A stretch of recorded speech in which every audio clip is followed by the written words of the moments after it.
السلام علیکم ورحمۃ اللہ وبرکاتہ۔ آج کافی دنوں کے بعد مخاطب ہونے کا موقع ملا۔ 14 اگست اور اس میں شجرکاری مہم کے حوالے سے چند اہم گزارشات آپ حضرات کی خدمت میں۔ الحمدللہ 14 اگست کی مناسبت سے حکومتی سطح پر مختلف اداروں اور شخصیات کی طرف سے شجرکاری مہم کی ترتیب بنائی جاتی ہے۔ یہ بہت بڑا کام ہے یقیناً، جس میں ہماری قوم کا، ہماری نسلوں کا فائدہ ہے۔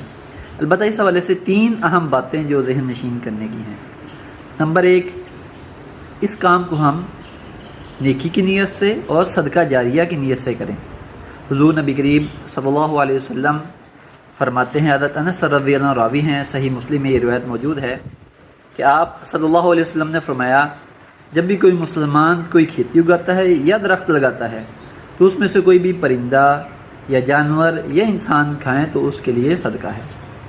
اسی طرح دوسری روایت بھی حضرت انس رضی اللہ عنہ سے ہے کہ آپ صلی اللہ علیہ وسلم نے فرمایا کہ جب انسان مر جاتا ہے، قبر میں چلا جاتا ہے، تو 7 چیزیں ایسی ہیں کہ اس کا اجر و ثواب اس کو قبر میں بھی ملتا رہتا ہے، اور ان 7 میں سے ایک فرمایا او غارس نخلا، کہ اگر اس نے درخت لگایا تو اس کے بعد جو فائدہ ہوگا اس کا فائدہ اس کو قبر میں بھی پہنچے گا۔ تو اس لیے جب بھی یہ کام کریں، شجرکاری مہم کریں، تو اس میں صدقے کی نیت ہو، نیکی کی نیت ہو اور صدقہ جاریہ کی نیت ہو۔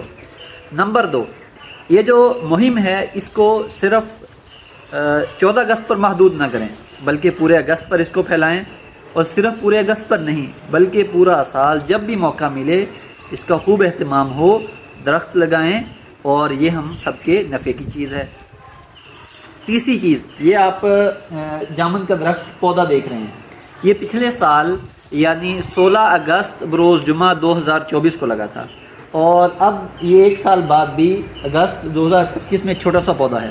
اس کو ایک تناور درخت بننے کے لیے آئندہ بھی چند سال چاہیے، تو اس لیے اس سے اصل فائدہ ہماری آنے والی نسلیں اٹھائیں گی، تو اس سے ہمیں بھی انشاءاللہ فائدہ ہوگا، لیکن اصل فائدہ ہماری آنے والی نسلوں کو ہوگا اگر اس کی ہم نے حفاظت کی تو اسی لیے جس طرح ہم دیگر جگہوں پر اپنی نسلوں کے لیے، اپنی اولاد کے لیے انویسٹمنٹ کرتے ہیں، تو درختوں کی صورت میں، شجرکاری کی صورت میں بھی اپنی نسلوں کے لیے، اپنی اولاد کے لیے ضرور انویسٹمنٹ کریں۔